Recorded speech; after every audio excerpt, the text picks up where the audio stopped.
You ask Tiger to solve. This deals with linear equations with one unknown.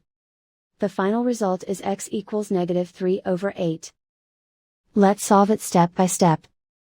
Simplify the expression. Multiply the coefficients. Combine like terms. Group all constants on the right side of the equation. Subtract 3 from both sides.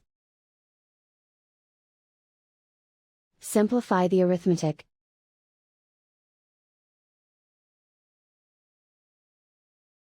Isolate the x.